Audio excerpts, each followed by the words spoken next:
Desde la antigüedad, el hombre conocía y utilizaba 7 elementos metálicos diferentes.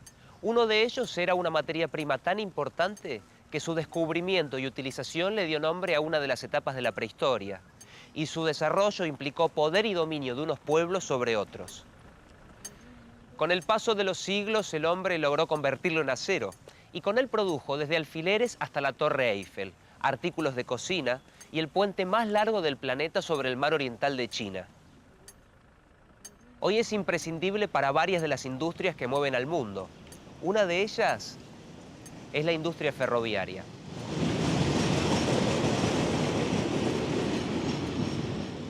Vamos a conocer los minerales de hierro como materia prima.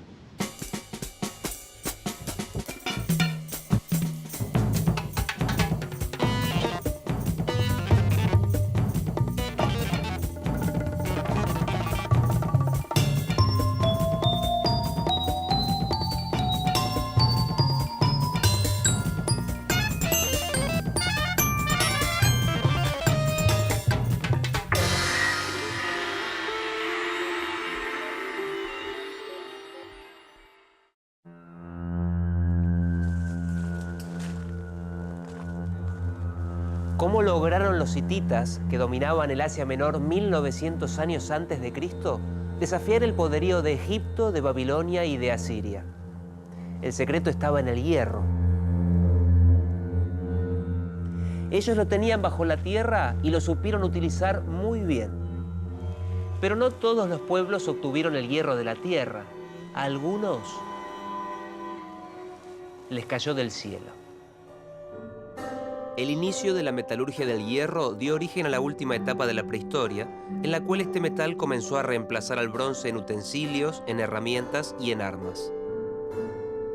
Ya en el siglo XVI a.C., el hierro fue ampliamente usado por los hititas, que con sus avanzadas técnicas metalúrgicas construyeron los carros más rápidos de la época y extendieron su imperio gracias a la potencia de sus armas. Los pueblos que incorporaron esta tecnología pudieron imponerse a otros que usaban armas de bronce. Se estima que desde Medio Oriente se difundió a Europa. La cultura de Hallstatt, en los Alpes suizos, fue la primera que inauguró la edad de hierro en ese continente. En África se encontraron objetos de hierro del siglo X a.C., pertenecientes a la cultura Nok en la actual Nigeria. Estas piezas parecen haber sido fundidas a partir del mineral de hierro presente en los meteoritos que caían del cielo.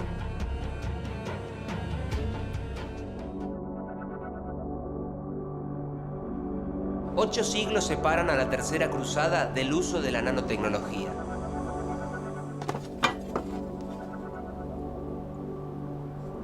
¿Qué conexión existe entre las espadas de Damasco y los nanotubos de carbono?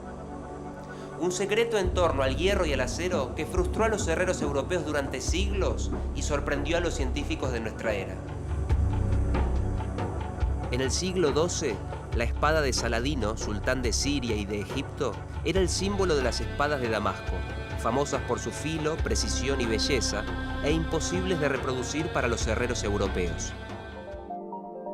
En 1991, con el desarrollo de la nanotecnología, se descubrieron los nanotubos de carbono, nuevas estructuras formadas por este elemento y de apenas millonésimas partes de 1 milímetro de diámetro. En 2006, en Alemania, analizando en un microscopio de alta resolución una auténtica espada de Damasco, se detectaron en su acero nanotubos de carbono, lo que parece explicar la fortaleza y el filo de las legendarias espadas. Los herreros de Oriente Medio habían utilizado nanotubos de carbono 800 años antes de su descubrimiento. Aún quedan secretos por revelar acerca de las espadas de Damasco y de la forma en que sus herreros trabajaban el hierro. Para eso la historia nos lleva a la India. En la India, los arqueólogos se encontraron con la mayor evolución de la metalurgia del hierro. El acero de la India se llamaba guts y se comercializaba en forma de discos. Estos se obtenían introduciendo en un horno de piedra una mezcla de mineral rico en óxido de hierro y carbón de leña. Un sistema de fuelles soplaba aire hacia la base del horno. El oxígeno producía la combustión del carbono de la leña, formando el monóxido de carbono, que al reaccionar con el óxido de hierro producía el llamado hierro esponja. Este se martillaba para eliminar impurezas y se introducía junto con polvo de carbón de leña en un crisol que se cerraba y se colocaba nuevamente en el horno. Cuando la temperatura alcanzaba los 1200 grados centígrados, se formaba el guts, que al enfriarse se solidificaba.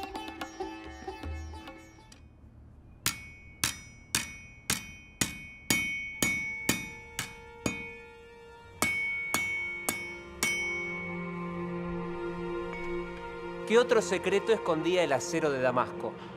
¿Por qué los sirios eran tan hábiles en el manejo del guts y los europeos en cambio fracasaban en este punto? La clave estaba en la forja, es decir, en el conformado de una pieza de acero o de hierro caliente a golpes de martillo.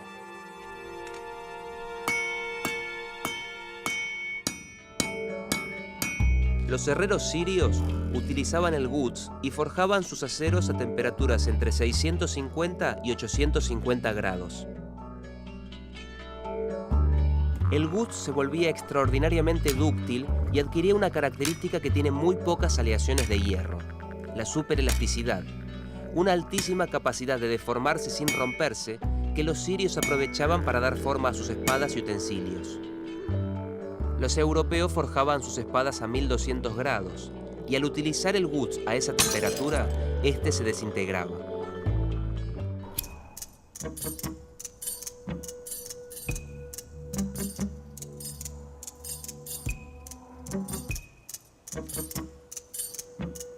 El punto de fusión del hierro, es decir, la temperatura a la cual se convierte en líquido, es de 1537 grados centígrados.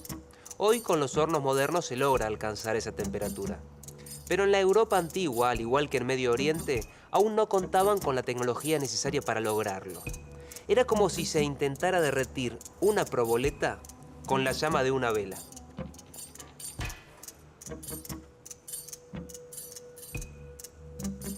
Pero ¿cómo se logró alcanzar el punto de fusión del hierro? La evolución nos lleva a la Edad Media y a la historia de un material que se consideraba inservible y que hoy es la base para la obtención de casi todo el hierro y el acero que se produce en el mundo.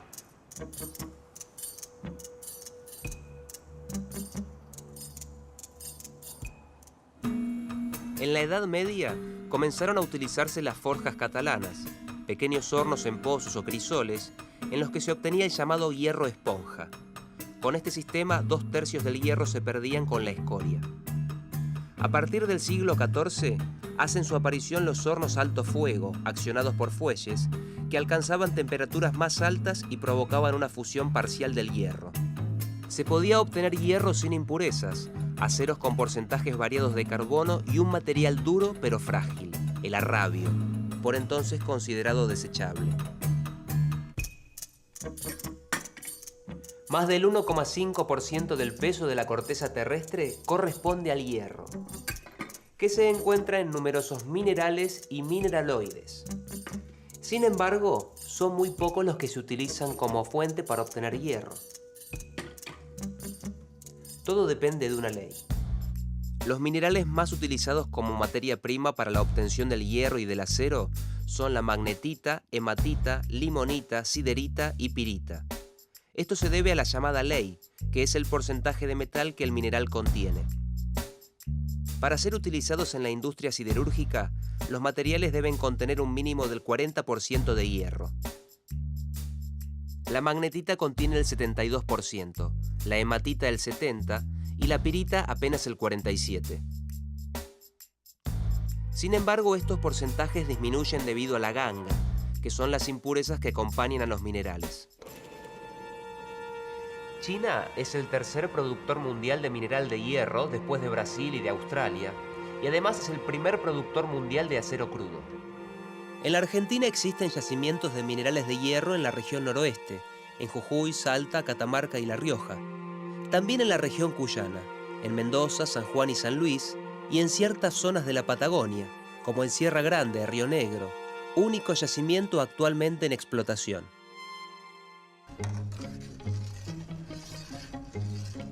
No estoy acá para darles recetas de cocina, sino para hablar de estas ollas.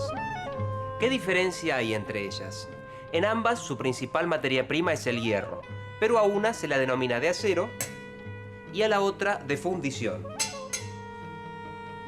La clave de esta diferencia está en un ínfimo porcentaje de un elemento llamado carbono.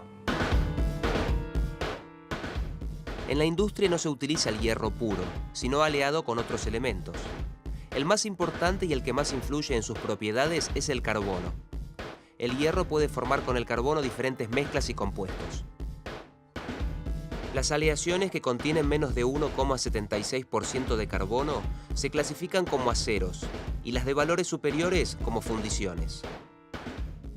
Algunas comidas se pueden cocinar en forma directa y no requieren procesos intermedios para su elaboración. El proceso de producción del acero se puede realizar por reducción directa o indirecta. Por reducción directa, se obtiene acero con un porcentaje de hasta el 1,7% de carbono en una sola etapa a partir de las materias primas. En los métodos de reducción indirecta se obtiene primero el arrabio, una fundición que posee entre el 3 y el 4,5% de carbono. Luego el arrabio se somete a un proceso de afino para eliminar parte del carbono y obtener un acero con la composición deseada, pero siempre con menos de 1,7% de carbono. Pero primero lo primero.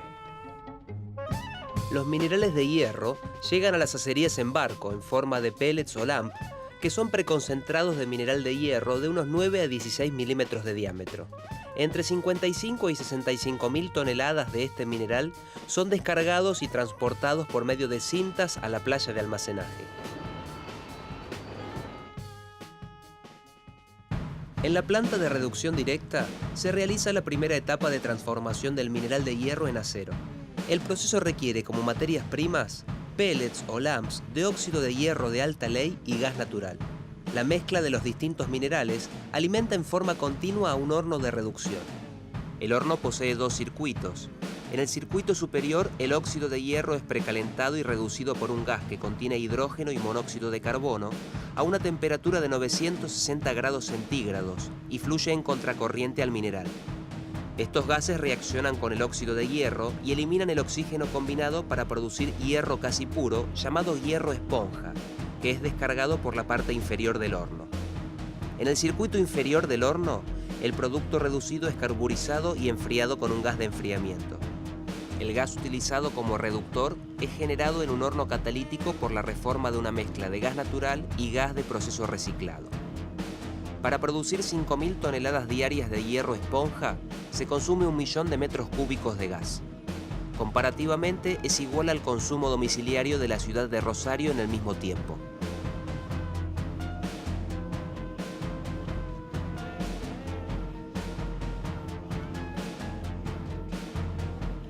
La materia prima de la acería está compuesta por un 35% de chatarra y un 65% de hierro esponja. Ambos son utilizados como carga metálica de los hornos eléctricos, donde se realiza el proceso de fusión. Los hornos eléctricos son recipientes de chapas de acero revestidos interiormente de material refractario, ácido o básico, de acuerdo al tipo de acero que se desea obtener. Existen hornos de arco eléctrico que pueden contener hasta 270 toneladas de material fundido. Utilizando este tipo de hornos, se pueden alcanzar temperaturas de hasta 3.600 grados centígrados.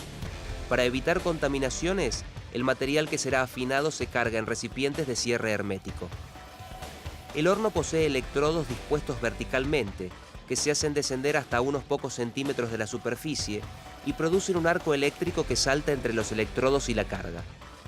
Por efecto de este arco eléctrico de alta potencia, el hierro esponja funde y permite la separación de la escoria y de la ganga, que son las impurezas y componentes no metálicos contenidos en el hierro. El producto obtenido es acero líquido, que se recoge por un sistema de sangrado y luego es sometido a un proceso de afino en los hornos de cuchara, que tienen una capacidad de 110 toneladas. A través de un proceso totalmente automatizado, se agregan ferroaleaciones y aditivos que permiten producir una gran variedad de aceros de acuerdo a estrictas especificaciones que dependen de su aplicación. Para fundir una carga de 110 toneladas en 55 minutos, se necesita una cantidad de energía eléctrica igual al consumo eléctrico de nuestro hogar en 30 años.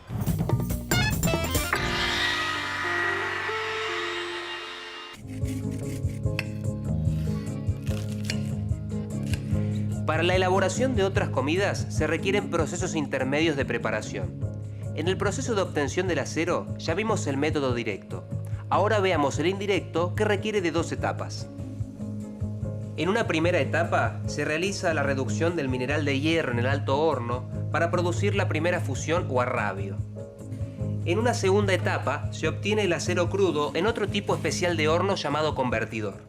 Las materias primas que ingresan al alto horno son mineral de hierro en forma de pellets, carbón de coque, fundentes como caliza u óxido de manganeso, aire enriquecido con oxígeno y gas natural. El alto horno está constituido por 2 troncos de cono, el superior, cuba, y el inferior, étalage. Sobre la cuba el tragante lleva un doble cierre para impedir que escapen los gases. La parte más ancha del horno se llama vientre. Debajo del étalage se halla el crisol, donde se recogen el hierro fundido y la escoria. El alto horno se construye en acero revestido interiormente de ladrillos refractarios que deben resistir el calor y la erosión producida por el descenso de las cargas y por las reacciones químicas en su interior. La carga del material ingresa por el tragante, donde la temperatura es de unos 150 grados centígrados. Por medio de toberas se inyecta el aire enriquecido con oxígeno, que eleva la temperatura a unos 2000 grados centígrados. Al ponerse en contacto con el coque, forma monóxido de carbono, el cual en su ascenso a través de la carga va quitando oxígeno al mineral y de esta manera produce el fenómeno de reducción. Alrededor de un 50% del monóxido de carbono se transforma en dióxido y el resto es recuperado como combustible para otros usos. Las temperaturas alcanzadas en el étalage permiten que se produzca la reducción del óxido de manganeso, se elimine el azufre y funda el mineral de hierro que forma el arrabio, un hierro metálico con alto contenido de carbono e impurezas. En la parte inferior del horno, la escoria se separa y en estado líquido fluye por un canal. El arrabio se extrae al romper un tapón de arcilla inferior llamado piquera y fluye hacia vagones termos. Este proceso se llama colada. El arrabio suele contener entre el 91 y el 94% de hierro y pequeños porcentajes de carbono, manganeso, azufre, fósforo y silicio. El arrabio luego es transportado hacia hornos especiales llamados convertidores, donde será finalmente transformado en acero.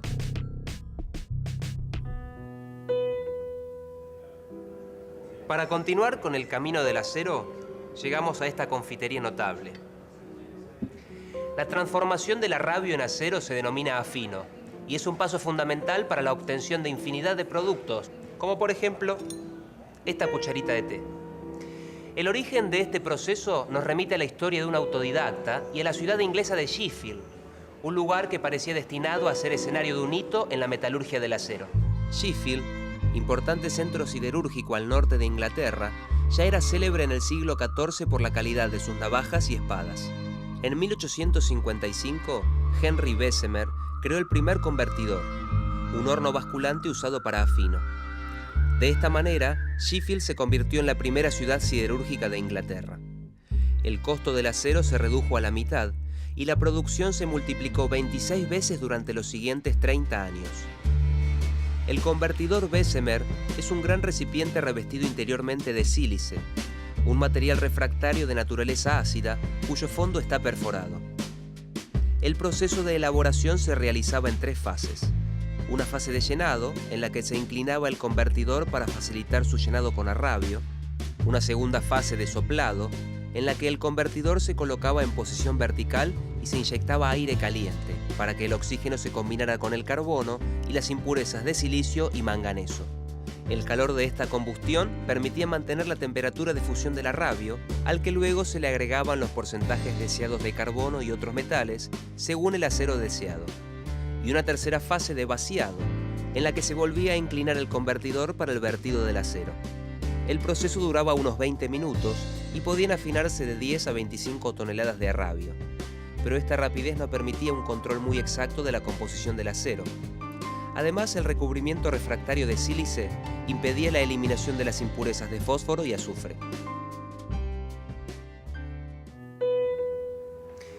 ¿Qué relación existe entre la evolución de los convertidores y estos terrones de azúcar? La mejora en el proceso de conversión del arrabio en acero produjo insospechadas consecuencias. En 1875, Sidney Thomas produjo un convertidor que amplió las posibilidades del convertidor Bessemer.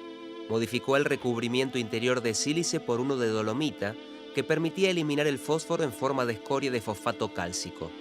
De esta manera, las escorias producidas comenzaron a emplearse como fertilizantes para suministrar fósforo al suelo y se utilizan, entre otras múltiples aplicaciones, para favorecer el crecimiento de plantaciones de caña de azúcar.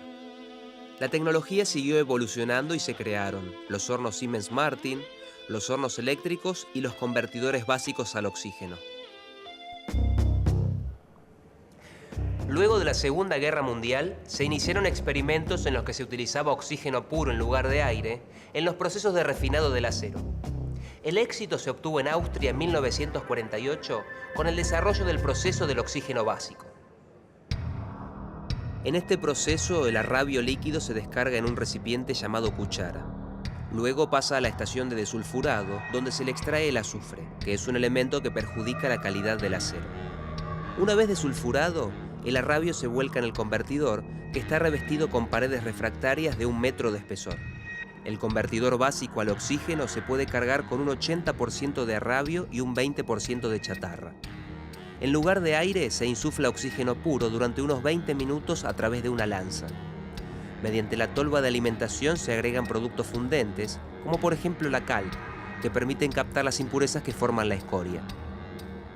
La agitación del oxígeno produce reacciones químicas en las que se oxidan el carbono y el silicio de la carga y se alcanza una temperatura superior a los 1650 grados centígrados, lo cual logra transformar el arrabio en acero. Una vez que se termina el soplado de oxígeno, la lanza es extraída y el convertidor se inclina para vaciar la escoria que flota en la superficie. Luego se inclina en dirección opuesta, vaciando el acero en una cuchara para llevarlo a la estación de afino, donde se ajustarán las composiciones del acero, dándole las propiedades deseadas. El proceso dura unos 45 minutos y se pueden refinar 250 toneladas de acero. Se obtienen aceros de alta calidad, por lo que actualmente es el procedimiento más empleado en todo el mundo. Como vimos, existen distintos tipos de hornos y convertidores, y el uso de cada uno de ellos depende, entre otros factores, del volumen de producción, del carácter del arrabio y de la clase de acero que se desea obtener. En 1889 fue construida la Torre Eiffel con 6.300 toneladas de acero, un material al que le debemos la producción de pequeñas piezas como un perfil o una simple varilla, y la difusión de industrias enteras como la del ferrocarril, con la extensión de vías férreas alrededor del mundo. Pero ¿cómo se logran obtener estos productos a partir del acero fundido? La colada continua es un proceso de transformación del acero líquido en productos semielaborados realizado en una sola etapa. Se coloca un molde con la forma requerida debajo de un crisol que irá dosificando el material fundido. El acero líquido es enfriado en moldes para ser solidificado en distintas formas, como palanquillas, planchuelas y slabs, que luego se transformarán en productos comerciales mediante la laminación en caliente. La laminación en caliente es un proceso en el que se hace pasar la palanquilla entre dos rodillos que giran a la misma velocidad y en sentidos contrarios. De esta forma, se disminuye su sección transversal gracias a la presión ejercida. Mediante el laminado en caliente se pueden obtener flejes para la fabricación de tubos y perfiles, barras de diferentes secciones para la industria de la construcción, alambrones y alambres de uso rural e industrial, chapas, láminas, perfiles, varillas y muchos otros productos de uso comercial. Las chapas laminadas en caliente son sometidas a un laminado en frío, donde se reduce el espesor y se mejora su aspecto superficial, apto para una amplia gama de aplicaciones. También la industria produce aceros revestidos con otro material como zinc, estaño o cromo para incrementar su resistencia a la corrosión. Un secreto de los legendarios aceros de Damasco queda por revelar. Estaba en el templado, proceso que incrementaba la resistencia y la elasticidad del acero forjado. El templado se realiza calentando el acero a una determinada temperatura y enfriándolo súbitamente. Hoy se conocen y se utilizan varios de estos tratamientos con precisión, aunque el secreto de cómo los sirios templaban el acero de sus famosas espadas se ha perdido, tal vez para siempre.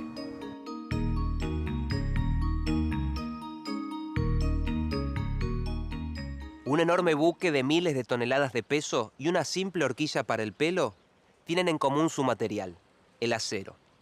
Aunque hay distintas clases de acero. Curiosamente, el acero del buque y el de la horquilla son del mismo tipo. En cambio, el acero para reemplazar un hueso roto y el de una cápsula espacial pertenecen a otra clase. ¿Cuáles son las clases de acero que permiten tan distintas aplicaciones? Existen 5 clases principales de aceros: aceros al carbono, aceros aleados, de baja aleación ultrarresistentes, aceros inoxidables y aceros para herramientas. Más del 90% de todos los aceros son aceros al carbono, con distintas cantidades de este elemento. Este acero se emplea en la mayor parte de las estructuras de la construcción. Con él también se fabrican máquinas, carrocerías de vehículos, cascos de buques y objetos de uso común como horquillas para el cabello. Los aceros aleados contienen una proporción de vanadio, molibdeno y otros elementos, además de cantidades mayores de manganeso, silicio y cobre que los aceros al carbono normales. Estos aceros se emplean para fabricar engranajes y ejes de motores, patines o cuchillos de corte. El acero de baja aleación ultrarresistente es la más reciente de las distintas clases de acero. Recibe un tratamiento que permite su aplicación en estructuras de edificios. Los aceros inoxidables contienen cromo, níquel y otros elementos de aleación. Poseen alta resistencia mecánica y a la corrosión, propiedades higiénicas, resistencia a altas y bajas temperaturas, buenas propiedades de soldabilidad, mecanizado, corte, doblado y plegado, y son reciclables. Se utilizan en tuberías y tanques de refinerías de petróleo o plantas químicas, cápsulas espaciales, fuselajes de aviones, para fabricar instrumentos y equipos quirúrgicos, artículos de cocina o para fijar o sustituir huesos rotos. Los aceros para herramientas contienen wolframio, molibdeno y otros elementos de aleación que les brindan mayor resistencia, dureza y durabilidad. Se emplean para fabricar muchos tipos de herramientas y cabezales de máquinas de corte y modelado.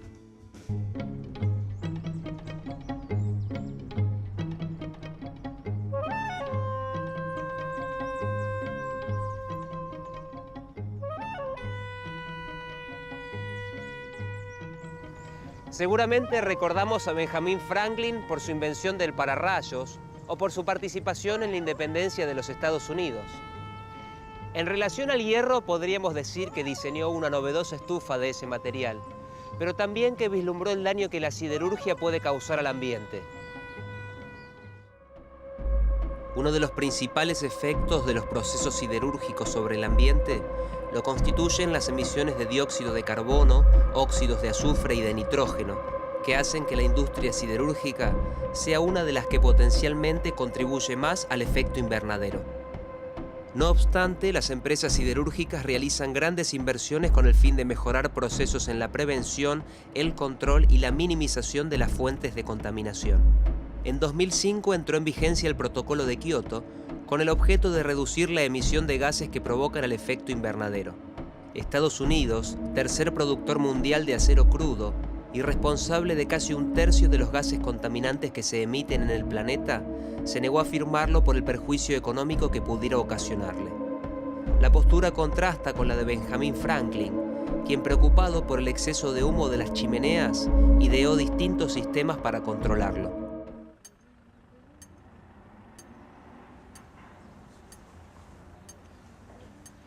La historia del hombre y el hierro ya lleva 35 siglos. Desde la fabricación de herramientas primitivas para satisfacer las necesidades más básicas, hasta su conversión en acero y posterior utilización para múltiples aplicaciones en la actualidad. Una vez, hace mucho tiempo, civilizaciones antiguas obtuvieron hierro de meteoritos que caían del cielo. Hoy en día utilizamos el acero para explorar y conquistar el espacio.